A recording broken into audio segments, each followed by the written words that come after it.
Hi, my name is Stephanie Carroll, and I am author of historical women's fiction and author of novel A White Room.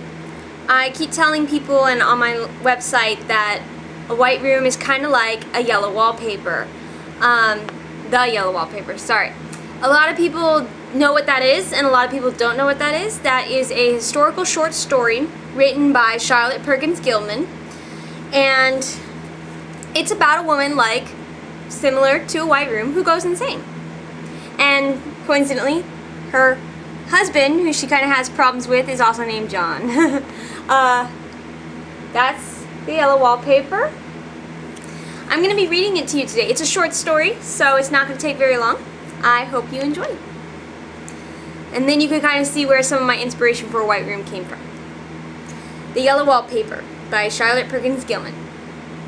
It is very seldom that mere ordinary people like John and myself secure ancestral halls for the summer. The colonial mansion, a hereditary estate, I would say a haunted house, and reach the height of romantic felicity. But that would be asking too much of fate. Still, I will proudly declare that there is something queer about it. Else, why should it be let so cheaply? And why have stood so long untenanted? John laughs at me, of course, but one expects that in marriage. John is practical in the extreme. He has no patience with faith, an intense horror of superstition, and he scoffs openly at any talk of things not to be felt and seen and put down in figures. John is a physician, and perhaps I would not say it to a living soul, of course, but this is dead paper, and great relief to my mind. Perhaps this is one reason I do not get well faster. You see, he does not believe I am sick. And what can one do? If a physician of high standing and one's own husband assures friends and relatives that there is really nothing the matter with one but temporary nervous depression, a slight hysterical tendency, what is one to do? My brother is also a physician and also of high standing, and he says the same thing. So I take phosphates or phosphites, whichever it is, and tonics, and journeys, and air, and exercise, and am absolutely forbidden to work until I am well again. Personally, I disagree with their ideas. Personally, I believe that congenial work with excitement and change would do me good. But what is one to do? I did write for a while in spite of them, but it does exhaust me a good deal, having to be so sly about it, or else meet with heavy opposition. I sometimes fancy that in my condition, if I had less opposition and more society and stimulus. But John says the very worst thing I can do is to think about my condition, and I confess it always makes me feel bad. So I will let it alone and talk about the house. The most beautiful place. It is quite alone, standing well back from the road, quite 3 miles from the village. It makes me think of English places that you read about, for there are hedges and walls and gates that lock, and lots of separate little houses for the gardeners and people. There is a delicious garden. I never saw such a garden. Large and shady, full of box-bordered paths and lined with long grape-covered arbors with seats under them. There were greenhouses too, but they are all broken now. There was some legal trouble, I believe, something about the heirs and co-heirs. Anyhow, the place has been empty for years. That spoils my ghostliness, I am afraid, but I don't care. There is something strange about the house, I can feel it. Even said so to John one moonlight evening, but he said what I felt was a draught and shut the window. A draught, I guess. I get unreasonably angry with John sometimes. I'm sure I never used to be so sensitive. I think it is due to this nervous condition. But John says if I feel so, I shall neglect proper self-control, so I take pains to control myself before him, at least, and that makes me very tired. I don't like our room a bit. I wanted one downstairs that opened on the piazza and had roses all over the window, and such pretty old-fashioned chintz hangings, but John would not hear of it. He said there was only one window and not room for 2 beds, and no near room for him if he took another.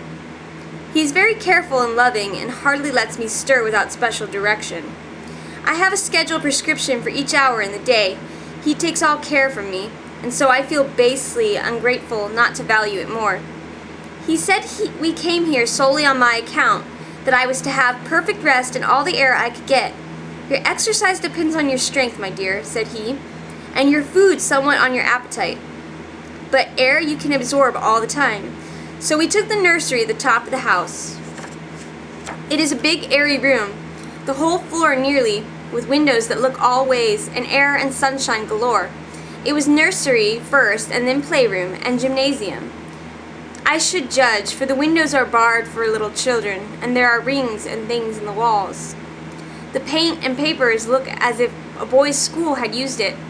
It is stripped off, the paper, in great patches all around the head of my bed, about as far as I can reach, and in a great place on the other side of the room, low down.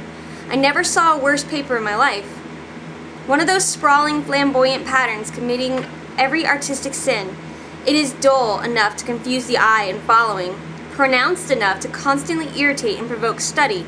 And when you follow the lame, uncertain curves for a little distance, they suddenly commit suicide, plunge off at outrageous angles, destroy themselves in unheard of contradictions. The color is repellent, almost revolting, a smoldering, unclean yellow, strangely faded by the slow-turning sunlight. It is a dull yet lurid orange in some places, a sickly sulphur tint in others. No wonder the children hated it. I should hate it myself if I had to live in this room long. There comes John. I must put this away. He hates to have me write a word. We have been here 2 weeks.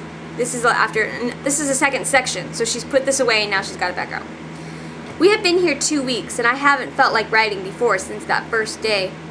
I'm sitting by the window now, up in this atrocious nursery, and there is nothing to hinder my writing as much as I please, save lack of strength. John is away all day, and even some nights when his cases are serious.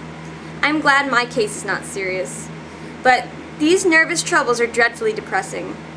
John does not know how much I really suffer. He knows there is no reason to suffer, and that satisfies him. Of course, it is only nervousness. It does weigh on me so not to do my duty in any way. I meant to be such a help to John, such a real rest and comfort, and here I am, comparative burden already. Nobody would believe that an effort it is to do what little I am able, to dress and entertain and order things. It is fortunate Mary is so good with the baby, such a dear baby. And yet, I cannot be with him. It makes me so nervous. I suppose John never was nervous in his life. He laughs at me so about this wallpaper. At first he meant to repair the room, but afterwards he said that I was letting it get the better of me, and that nothing was worse for a nervous patient than to give way to such fancies. He said that after the wallpaper was changed, it would be the heavy bedstead, and then the barred windows, and then that gate at the head of the stairs, and so on. "You know the place is doing you good," he said, "and really, dear, I don't care to renovate the house just for a 3-month rental." "Then do let us go downstairs," I said. "There are such pretty rooms there." Then he took me in his arms and called me a blessed little goose, and said he would go down cellar, if I wished, and have it whitewashed into the bargain. But he's right enough about the beds and windows and things.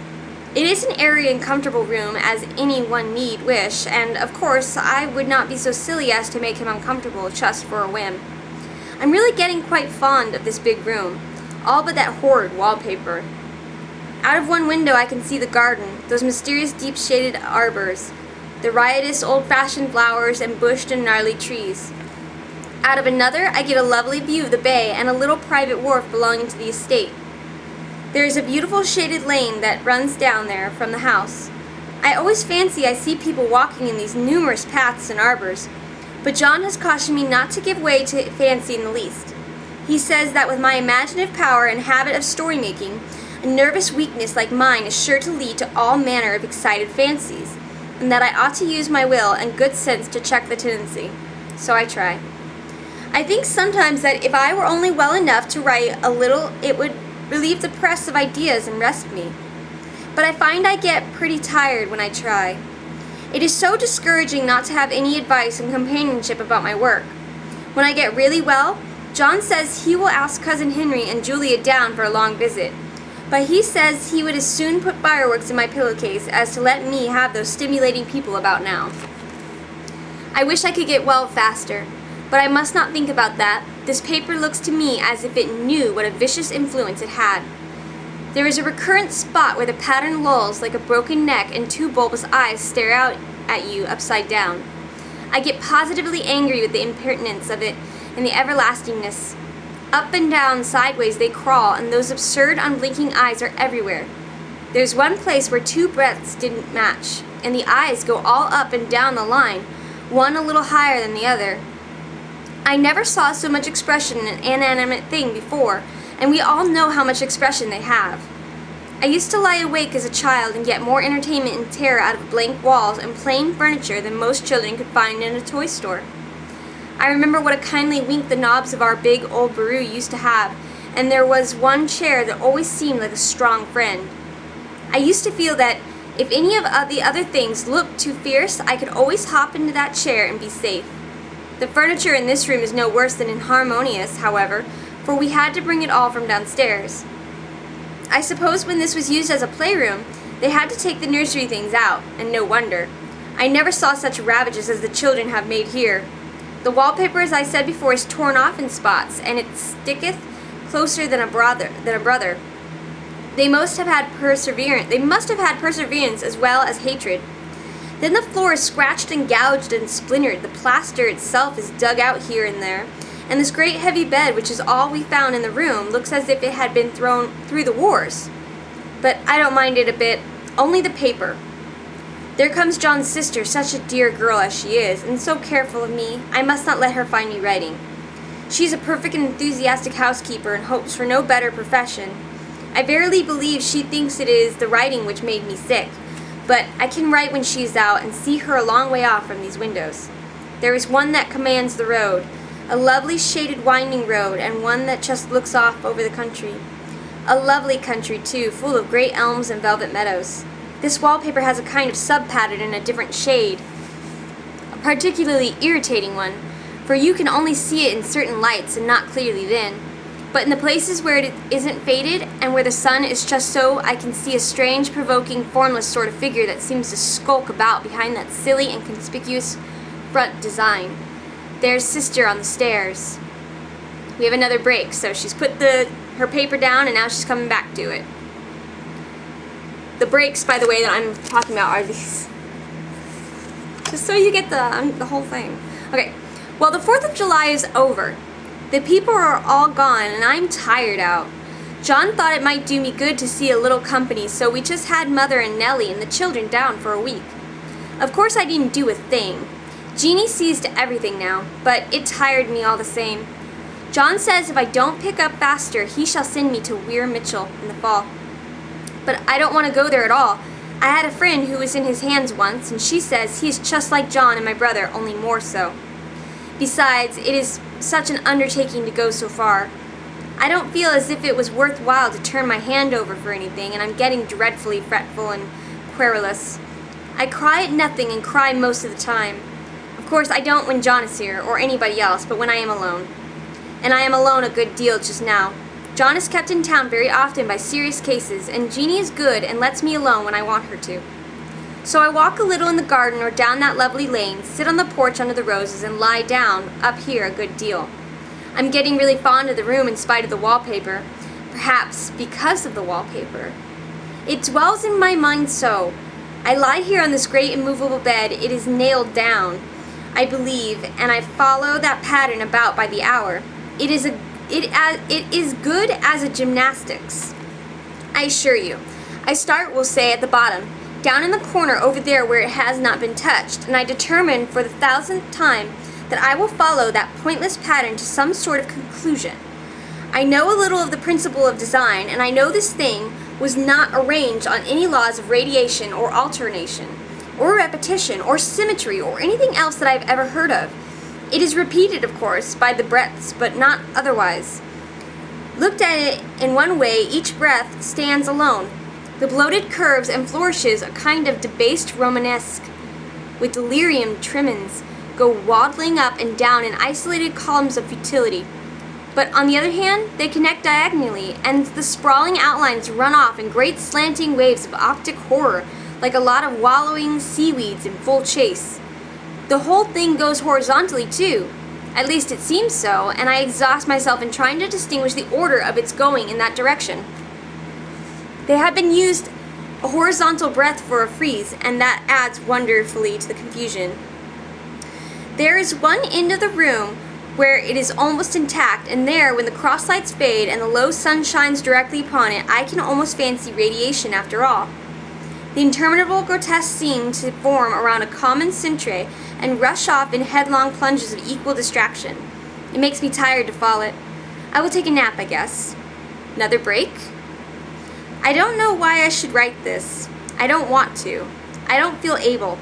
And I know John would think it is absurd, but I must say that I feel and think in some way it is such a relief. But the effort is getting to be greater than the relief. Half the time now I am awfully lazy, and I lie down ever so much. John says I mustn't lose my strength, and has me take cod liver oil and lots of tonics and things, to say nothing of ale and wine and rare meat. Dear John, he loves me very dearly and hates to have me sick.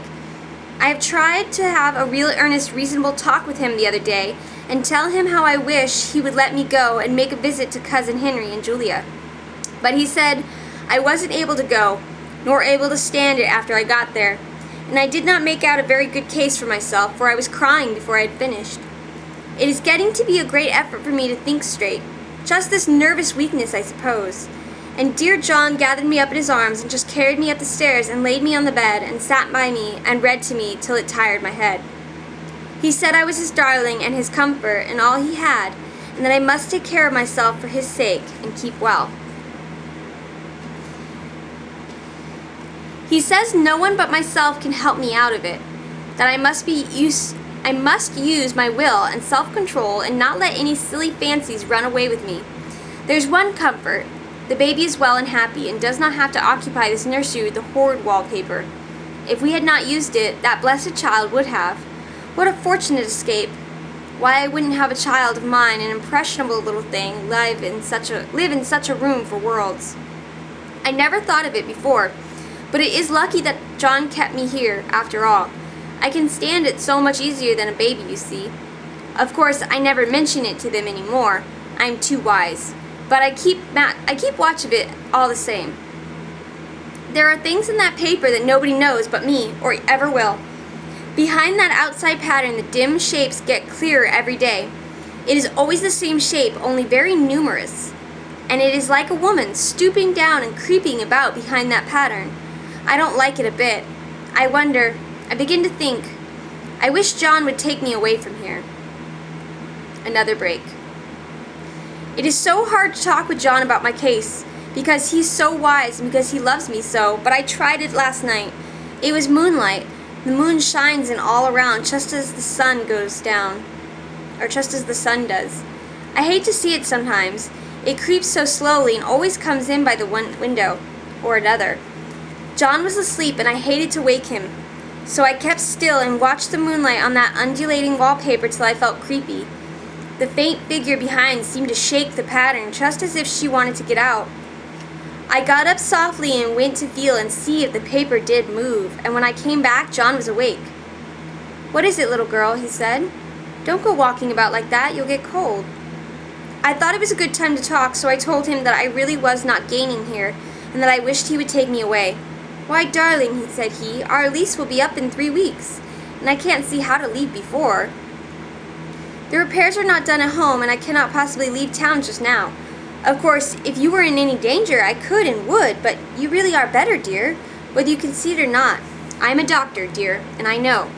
You are gaining flesh and color. Your appetite is better. I feel really much easier about you." "I don't weigh a bit more," said I, "nor as much, and my appetite may be better in the evening when you are here, but it is worse in the morning when you are away." "Bless her little heart," said he with a big hug. "She shall be as sick as she pleases, but now let's improve the shining hours by going to sleep and talk about it in the morning." "And you won't go away?" I asked gloomily. "Why, how can I, dear? It is only 3 weeks more, and then we will take a nice little trip of a few days while Jeanie is getting the house ready. Really, dear, you are better." "Better in body, perhaps," I began, and stopped short, for he sat up straight and looked at me with such a stern, reproachful look that I could not say another word. "My darling," said he, "I beg of you, for my sake and for our child's sake, as well as for your own, that you will never, for one instant, let that idea into your mind. There is nothing so dangerous, so fascinating to temperament like yours. It is a false and foolish fancy. Can you not trust me as a physician when I tell you so?" So of course I said no more on that score, and we went to sleep before long. He thought I was asleep first, but I wasn't, and lay there for hours trying to decide whether that front pattern and the back pattern really did move together or separately. Break. On a pattern like this by daylight, there is a lack of sequence, a defiance of law, that is constant irritation to a normal mind. The color is hideous enough and unreliable enough and infuriating enough, but the pattern is torturing. You think you have mastered it, but just as you get way underway in following, it turns a back somersault, and there you are. It slaps you in the face, knocks you down, and tramples upon you. It is like a bad dream. The outside pattern is florid arabesque, reminding me one of fungus. If you can imagine a toadstool in joints, an interminable string of toadstools, budding and sprouting in endless convulsions, why, that is something like it. That is sometimes. There is one marked peculiarity about this paper, a thing nobody seems to notice but myself, and that is that it changes as the light changes. When the sun shoots in through the east window, I always watch for the first long straight ray. It changes so quickly that I never can quite believe it. That is why I watch it always. By moonlight. The moon shines in all night when there's a moon. I wouldn't know it was the same paper. At night, in any kind of light, in twilight, candlelight, lamplight, and worst of all by moonlight, it becomes bars. The outside pattern, I mean, and the woman behind it is as plain as can be. I didn't realize for a long time what the thing was that showed behind that dim sub-pattern, but now I'm quite sure it is a woman. By daylight, she is subdued, quiet. I fancy it is the pattern that keeps her so still. It is so puzzling. It keeps me quiet by the hour. I lie down ever so much now. John says it is good for me and to sleep all I can. Indeed, he started the habit by making me lie down for an hour after each meal. It is a very bad habit, I am convinced, for you see I don't sleep, and that cultivates deceit, for I don't tell them I'm awake. Oh no. The fact is, I am getting a little afraid of John. He seems very queer sometimes, and even Jeannie has an inexplicable look. It strikes me occasionally, just as the scientific hypothesis, that perhaps it is the paper. I have watched John when he did not know I was looking, and come into the room suddenly on the most innocent excuses, and I've caught him several times looking at the paper. And Jeannie too. I caught Jeannie with her hand on it once. She didn't know I was in the room, and when I asked her in a quiet and very quiet voice, with the most restrained manner possible, what she was doing with the paper, she turned around as if she had been caught stealing and looked quite angry, asked me why I should frighten her so. Then she said that the paper stained everything it touched, that she had found yellow smooches on all my clothes and John's, and she wished we would be more careful. Did not that sound innocent? But I know she was studying that pattern, and I am determined that nobody shall find it out but myself. A break? Life is very much more exciting now than it used to be. You see, I have something more to expect, to look forward to watch. I really do eat better and am more quiet than I was. John is so pleased to see me improve. He laughed a little the other day and said I seemed to be flourishing in spite of my wallpaper. I turned it off with a laugh. I had no intention of telling him it was because of the wallpaper. He would make fun of me. He might even want to take me away. I don't want to leave now until I've found it out. There is a week more, and I think that will be enough. Another break. I'm feeling ever so much better. I don't sleep much at night, for it is so interesting to watch developments, but I sleep a good deal in the daytime. In the daytime, it is tiresome and perplexing. There are always new shoots on the fungus and new shades of yellow all over it. I cannot keep count of them, though I have tried conscientiously. It is the strangest yellow, that wallpaper. It makes me think of all the yellow things I ever saw. Not beautiful ones like buttercups, but old, foul, bad yellow things. But there is something else about that wallpaper. The smell. I noticed it the moment we came into the room. But with so much air and sun, it was not bad. Now we have had a week of fog and rain, and whether the windows are open or not, the smell is here. It creeps all over the house. I find it hovering in the dining room, skulking in the parlor, hiding in the hall, lying in wait for me on the stairs. It gets into my hair. Even when I go to ride, if I turn my head suddenly and surprise it, there is that smell. Such a peculiar odor, too. I've spent hours in trying to analyze it, to find what it smelled like. It is not bad at first and very gentle, but quite the subtlest, most enduring odor I ever met. In this damp weather, it is awful. I wake up in the night and find it hanging over me. It used to disturb me at first. I thought seriously of burning the house to reach the smell. But now I am used to it. The only thing I can think of that it is like is the color of the wallpaper. A yellow smell. There is a very funny mark on this wall, low down near the mopboard, a streak that runs round the room. It goes behind every piece of furniture except the bed, a long, straight, even smooch, as if it had been rubbed over and over. I wonder how it was done and who did it and what they did it for. Round and round and round, round and round and round. It makes me dizzy. A break? I really have discovered something at last. Through watching so much at night, when it changes so, I have finally found out. The front pattern does move, and no wonder. The woman behind is shaking it. The front pattern... Sometimes I think there are a great many women behind, and sometimes only one, and she crawls around fast. Her crawling shakes it all over. Then in the very bright spots, she keeps still, and in the very shady spots, she just takes hold of the bars and shakes them hard. And she is all the time trying to climb through.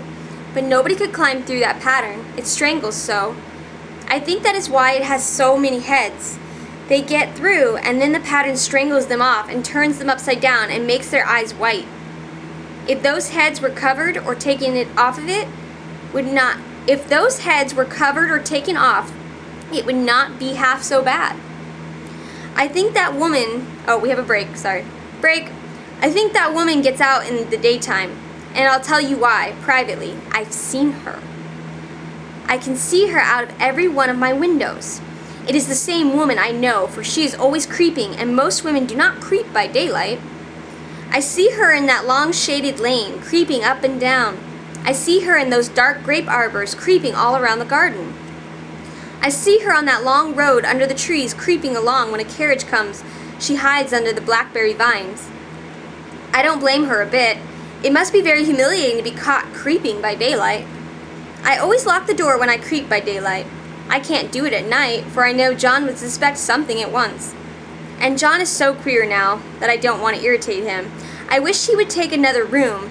Besides, I don't want anybody to get that woman out at night but myself. I often wonder if I could see her out of all the windows at once, but turn as fast as I can only see her out of one at a time. And though I always see her, she may be able to creep faster than I can turn. I have watched her sometimes away off in the open country, creeping as fast as a cloud shadow in a high wind. Break. If only that top pattern could be gotten off from the under one. I mean, to try it, little by little. I have found out another funny thing, but I shan't tell it this time. It does not do to trust people too much. There are only 2 more days to get this paper off, and I believe John is beginning to notice. I don't like the look in his eyes. And I heard him ask Jeannie a lot of professional questions about me. She had a very good report to give. She said I slept a good deal in the daytime. John knows I don't sleep very well at night, for all I am so quiet. He asked me all sorts of questions, too, and pretended to be very loving and kind, as if I couldn't see through him.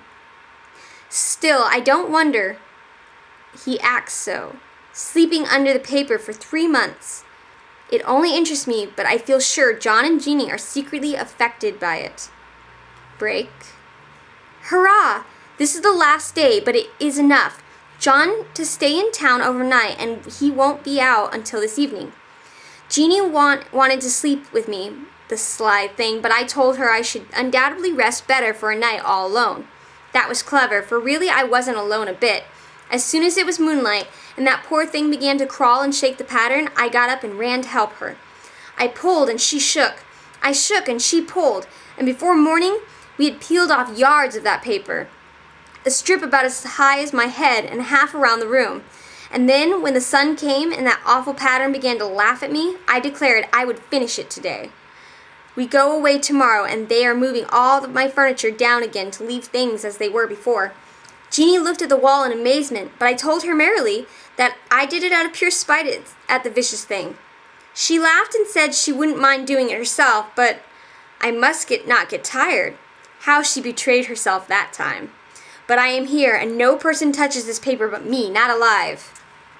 She tried to get me out of the room. It was too patent.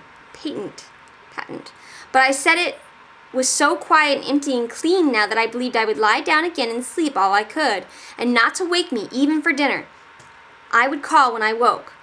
So now she's gone, and the servants are gone, and the things are gone, and there's nothing left but that great bedstead nailed down with the canvas mattress we found on it. We shall sleep downstairs tonight and take the boat home tomorrow. I quite enjoy the room now it is bare again. How those children did tear about here. This bedstead is fairly gnawed. But I must get to work. I have locked the door and thrown the key down into the front path. I don't want to go out, and I don't want to have anybody come in till John comes. I want to astonish him. I've got a rope up here that even Jeanie did not find. If that woman does get out and tries to get away, I can tie her. But I forgot. I could not reach far without anything to stand on. This bed will not move. I tried to lift and push it until I was lame, and then I got so angry I bit off a little piece of one corner, but it hurt my teeth. Then I peeled off all the paper I could reach standing on the floor. It sticks horribly, and the pattern just enjoys it. All those strangled heads and bulbous eyes and waddling fungus growths just shriek with derision. I'm getting angry enough to do something desperate. To jump out of the window would be admirable exercise, but the bars are too strong even to try. Besides, I wouldn't do it, of course not. I know well enough that a step like that is improper and might be misconstrued. I don't like to look out the windows even. There are so many of those creeping women, and they creep so fast. I wonder if they all come out of that wallpaper as I did. But I'm securely fastened now by my well-hidden rope. You don't get me out in the road there. I suppose I shall have to get back behind the pattern when it comes night, and that is hard. It is so pleasant to be out in this great room and creep around as I please. I don't want to go outside. I won't, even if Jeanie asks me to. For outside you have to creep on the ground, and everything is green instead of yellow. But here I can creep smoothly on the floor, and my shoulder just fits in that long smooch around the wall, so I cannot lose my way. Why, there's John at the door. It is no use, young man, you can't open it. How he does call and pound. Now he's crying for an axe. It would be a shame to break down that beautiful door. John, dear, said I in the gentlest voice, the key is down by the front steps under the plantain leaf. That silenced him for a few moments. Then he said, very quietly indeed, open the door, my darling. I can't, said I. The key is down by the front door under the plantain leaf. And then I said it again several times, very gently and slowly, and said it so often that he had to go and see. And he got it, of course, and came in. He stopped short by the door. What is the matter? He cried. For God's sake, what are you doing?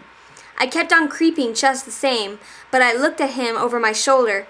I've got out at last, said I, in spite of you and Jane, and I've pulled off most of the paper so you can't put me back. Now why should that man have fainted? But he did, and right across my path by the wall, so that I had to creep over him every time.